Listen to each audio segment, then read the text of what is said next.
नमस्कार दोस्तों, कहानियों की श्रृंखला में आज सुनेंगे मालती जोशी जी की कहानी अक्षम्य। लेकिन उससे पहले मेरा आपसे विनम्र अनुरोध है कि अगर मेरे द्वारा सुनाई हुई कहानियाँ आपको अच्छी लगती हैं तो मेरे चैनल को सब्सक्राइब ज़रूर करें, लाइक करें और अपने दोस्तों और परिचितों में शेयर भी करें। बेल आइकन दबाना बिल्कुल भी ना भूलें। आज सुनिए अक्षम्य। बरामदे में साइकिल टिकाते ही भीतर का शोर उसके कानों के पर्दे फाड़ने लगा। मन तो हुआ कि उल्टे पांव लौट जाए, पर छोटू की करुण रुलाई ने उसके पांव बांध दिए थे। अंदर आकर देखा, बाबूजी छोटू को थामे खड़े हैं और माँ उसे धुलवा रही हैं। पिता को देखते ही छोटू की रुलाई और बढ़ गई। तौलिए में लपेटकर उसने बच्चे को उठाया तो महसूस किया कि उसकी पतली सूखी टांगें थर थर कांप रही हैं। पानी क्या एकदम ठंडा था अम्मा? उसने सहमे स्वर में पूछा। अब दिन में 20 बार पानी कौन गर्म करेगा? जरा सुनो तो बबुआ, अब हम भी 60 के हो चले हैं। भगवान होते तो मचिया पे बैठ के माला जपते होते, पर क्या करें, कर्मों का फेर है जो इस उम्र में तुम्हारे यहाँ नरक उलीच रहे हैं। मैं दवाई ले आऊँ इसकी? श्याम ने कहा और छोटू को लिए लिए ही सड़क पर चला आया। दरअसल इस समय बाहर जाने का जरा भी हौसला नहीं था उसमें। 3-3.5 मील साइकिल चलाकर लौटता है तो बदन टूटने सा लगता है, और वह घटिया साइकिल तो प्राण ही ले लेती है। घर लौटता है तो इच्छा होती है कि चुपचाप पड़ा रहे, किसी से बात भी न करे, पर कहाँ हो पाता है यह। अम्मा की चीख पुकार, छोटे का रिरियाना, लड़कियों की धमा चौकड़ी और गीता का खांसना कराहना। कभी कभी सोचता है जिस उत्साह से घर लौटा करता था वह घर कहाँ खो गया। तब तो घर पहुंचने की ललक में अंतर पता ही नहीं चलता था। साइकिल और वह खुद दोनों ही मानो हवा के घोड़े पर सवार रहते थे, और अब 4 पैडल के बाद ही दम फूलने लगता है। बंसी की गुमटी के पास से गुजरा तो याद आया, आज उसने चाय भी नहीं पी। अम्मा से यह भी न हुआ कि एक कप चाय को ही पूछ लेती। आते ही रामायण शुरू कर दी। गुमटी की खड़खड़िया बेंच पर बैठते ही अतीत फिर एक बार उसकी स्मृतियों में कौंध गया। सच, तब घर लौटना कितना सुखद लगता था। लगता था जैसे पूरा दिन उसकी प्रतीक्षा में बीता है, और ये प्रतीक्षा की घड़ियां उसके स्वागत की तैयारियों में बीती हैं। धुला पूछा घर, सजे संवरे बच्चे, मुस्कुराती पत्नी, गर्मा गर्म चाय और मीठी मीठी बातें उसके घर लौटते ही एक रौनक सी हो जाती। लगता कि वह कोई बाबू नहीं है, राजा है, राजा। गीता जिसकी आतुरता से बाट जोहती रही थी, तब मन कैसा पुलकित हो उठता था। मम्मी पाँच। छोटू कुनमुनाया तो वह वर्तमान में लौटा। सच तो छोटू की मम्मी के पास तो वह भी नहीं गया अभी। दफ्तर से लौटकर एक बार हालचाल जरूर पूछ लेता है वह। एक रूटीन है, एक कर्तव्य बोध है, बस। नहीं, उसे तो गीता की सूनी उदास आंखों से दहशत सी होने लगी है। छोटू रास्ते में ही सो गया था। उसे अम्मा के पलंग पर लिटाकर वह पत्नी के कमरे में गया। निष्प्राण सी वह बिस्तर पर लेटी थी। उसकी आहट पाते ही उसने आंखें खोल दी।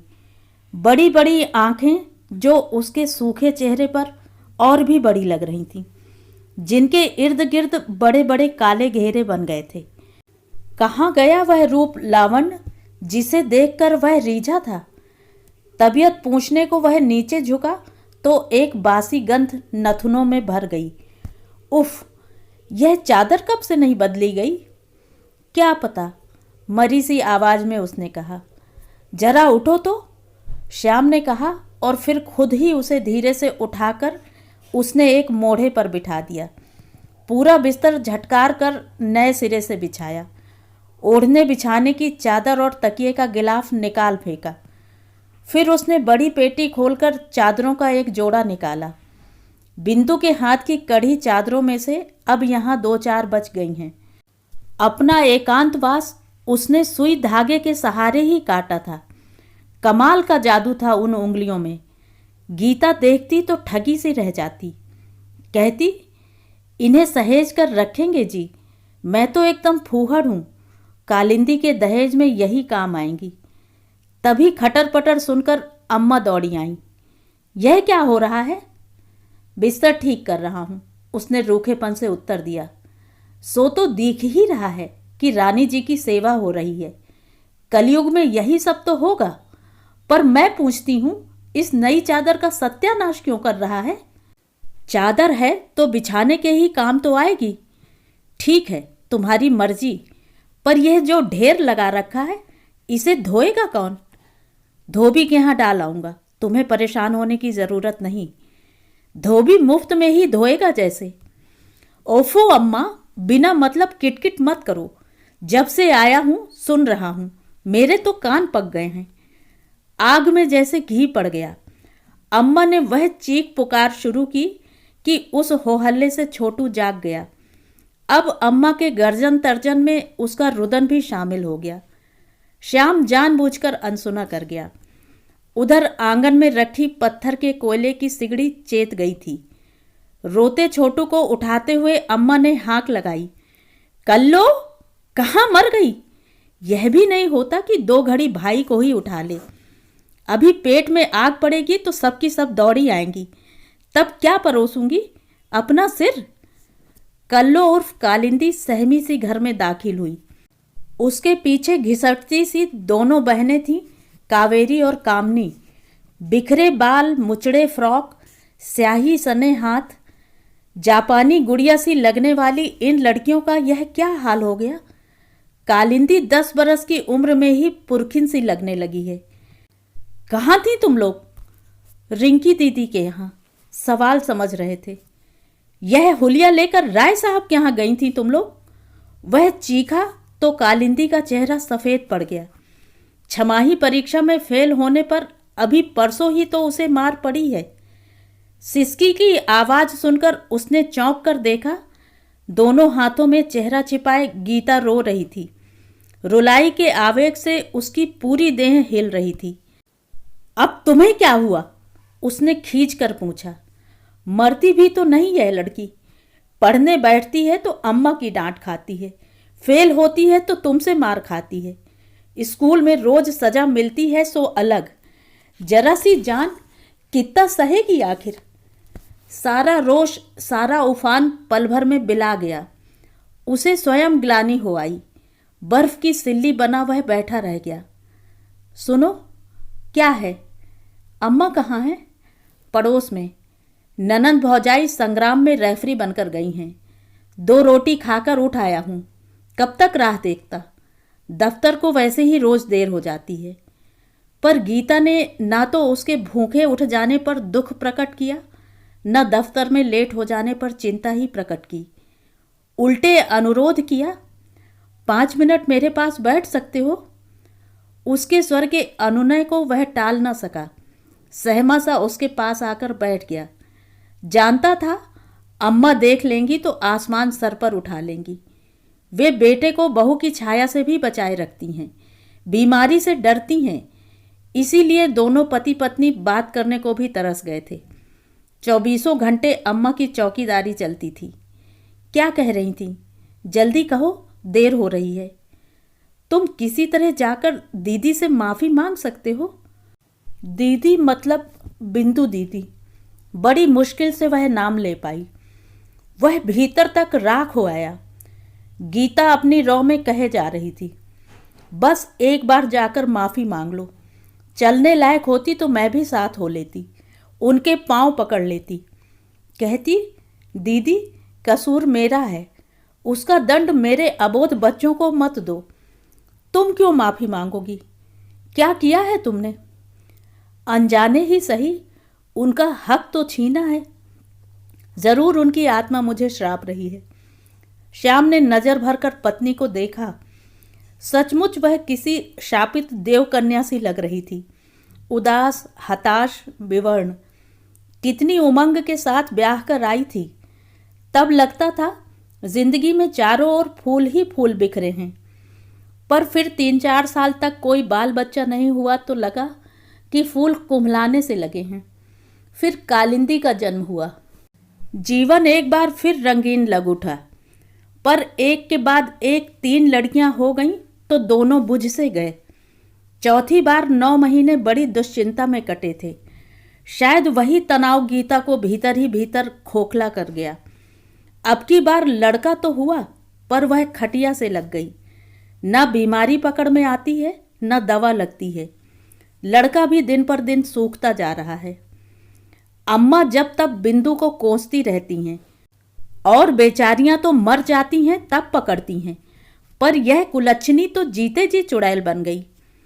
तुम भी अम्मा की बातों में आ जाती हो, वह सूखी हंसी हंसकर बोला। वह तो सठिया गई हैं। उनका दोष नहीं जी, थक जाती हैं बेचारी। कोई यह उम्र है उनके काम करने की? रसोई पानी और 4 बच्चों की साज संभाल कोई हंसी खेल है? दोनों वक्त खाना दे रही हैं, यही बहुत है। पर बच्चे अनाथों के से घूमते रहते हैं तो बड़ा मन कचोटता है। इन लोगों के कारण तो मैं शांति से मर भी ना पाऊंगी। अम्मा लौट आई थीं। वह एकदम उठ खड़ा हुआ। दीदी से मेरे प्राणों की भीख मांग लेना, नहीं तो मेरे बच्चे अनाथ हो जाएंगे, गीता ने कहा और होंठ भींच लिए। सारा दिन उसकी आंखों में गीता का व्यथा में डूबा चेहरा घूमता रहा। कानों में उसका करुण स्वर बजता रहा। दीदी से मेरे प्राणों की भीख मांग लेना, नहीं तो मेरे बच्चे अनाथ हो जाएंगे। उसकी क्षमा याचना से अगर गीता को जीवन दान मिल सकता है तो वह यह भी कर लेगा, पर किस किस अन्याय के लिए क्षमा मांगेगा?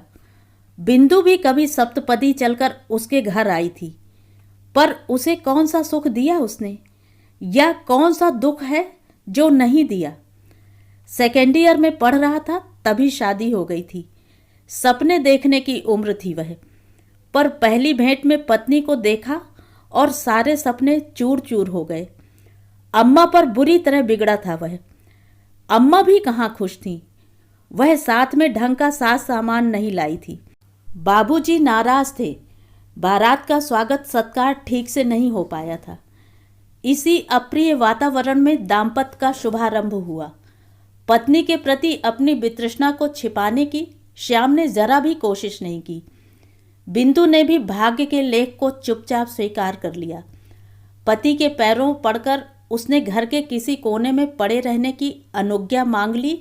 बस जो उसका अधिकार था उसे उपकार मान लिया। पढ़ाई के लिए उन दिनों वह शहर में रहता था। 8वें दिन घर आता था। घर में पांव रखते ही अम्मा बहू की गाथा लेकर बैठ जाती। रात कमरे में पहुंचता तब तक मन कितना विषाक्त हो जाता। सोचता, रूप न सही, औरत के पास गुण तो हो, काम करने का सलीका तो हो, बातचीत की तमीज तो हो। सारी रात कलह में ही कट जाती। सोमवार को शहर लौटता तो उसका मन तिरस्कार में आकंठ डूबा होता। पास पड़ोस की महिलाएं यह नाटक देखती और बहू पर तरस खाती। पता नहीं कैसे उसने सबकी सहानुभूति बटोर ली थी। नाते रिश्ते की भाभियां जब भी मौका पाती उसे समझाने लगती, देखो लाला, तुम्हारी अम्मा सी खूबसूरत ना सही, पर बहू इतनी गई गुजरी भी नहीं, पर कोई उसे ढंग से पहनने ओढ़ने तो दे। काम में भी इतनी सुघड़ है कि सारा दिन खटती रहती है। बस इतवार को ही अम्मा उसे चूल्हे चौके के पास फटकने नहीं देती। वह सुनता और चुप लगा जाता। उन लोगों से कैसे कहता कि शिकायतें तो बहाना भर हैं। वह तो किसी तरह अपना आक्रोश उतारना चाहता है। अपने सपनों के बिखर जाने का एहसास उसे बार बार गुस्से से भर जाता था। अब कभी कभी सोचता है, लोग क्या अनचाही बीबी के साथ गृहस्थी नहीं चलाते, पर उसके लिए ज़रूरी है घर वालों की संवेदना और सहयोग। लेकिन यहाँ तो हर कोई उनके बीच की खाई को पाटने की बजाय चौड़ी करने पर ही तुला हुआ था। बाबूजी तो खैर हमेशा मिट्टी के माधो रहे हैं, पर अम्मा ने कोई कसर नहीं छोड़ी थी। उस रोज भी घर में पांव रखते ही अम्मा शुरू हो गई थी, पर इस बार जो सुनाया था वह बहुत भयंकर था। एक तरह से बहू का कच्चा चिट्ठा खोलकर रख दिया था उसके सामने। अम्मा को विश्वास हो गया था कि रज्जू हलवाई के साथ बहू का चक्कर चल रहा है, नहीं तो पति की ऐसी अनचाही होकर भी कौन सी लड़की ससुराल में पड़ी रहेगी। पत्नी समझकर कभी प्यार नहीं किया था श्याम ने, पर पति के अधिकार को वह भूल नहीं सका। एकदम शुरू हो गया। हर अन्याय को चुपचाप सह जाने वाली बिंदु इस बार बिफर उठी। बोली, देखो, घर से निकालना हो तो साफ साफ कह दो, लेकिन इस तरह का लांछन लेकर मैं नहीं जाऊंगी। उसकी वह दबंग आवाज, वह आक्रोश देखकर वह और भी तैश में आ गया। तब बिंदु ने वह भयानक बात कही थी, जानती हूं तुम्हारी माँ ने अपना अनाचार ढकने के लिए मुझ पर यह तोहमत लगाई है। मेरे यहाँ रहने से उनकी आज़ादी में खलल पड़ता है ना। फिर तो वह अपने आपे में नहीं रहा था। जिंदगी में बाबूजी ने दिलेरी का एक ही काम किया, अधमरी बिंदु को गाड़ी में डालकर पास के कस्बे में उसके पिता के यहाँ छोड़ आए थे। बोले, वे लोग 10 जूते भी मारेंगे तो सह लूँगा, मैंने पाप ही ऐसा किया है। वह पराई लड़की मेरे घर में दुख पाती रही और मैं चुपचाप देखता रहा। ठीक ही कहती है गीता, बिंदु की आत्मा सचमुच मुझे शाप देगी। बिंदु के जाने के बाद ही यह एहसास हुआ कि पड़ोस के गणेशी चाचा का घर में जब तक चला आना उतना सहज नहीं है। तब से अम्मा से जैसे नफरत सी हो गई है, बाबूजी से और भी ज़्यादा। क्यों वह चुपचाप यह अनाचार सहते रहे? तभी हिम्मत जुटा पाता तो शायद माफ़ी मांगकर उसे घर लौटाया जा सकता था, पर वह सोचता ही रह गया और उन लोगों ने मुकदमा दायर कर दिया। कचहरी के वकीलों के चक्कर लगा लगा कर जब वह बिल्कुल खोखला हो गया, तब कहीं जाकर तलाक मिला। कोर्ट से तो बिंदु को मासिक भत्ता देने का भी आदेश हुआ था, पर बिंदु ने ही उन पैसों को लेने से इनकार कर दिया और उसने राहत की सांस ली। इतनी सी तनख्वाह में क्या तो उसे देता, क्या खाता।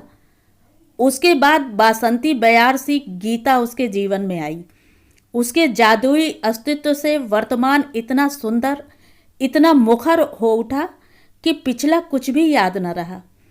वह हर बार सोचता, घर को स्वर्ग कैसे बनाया जाता है, कोई इस नन्ही सी लड़की से आकर सीखे।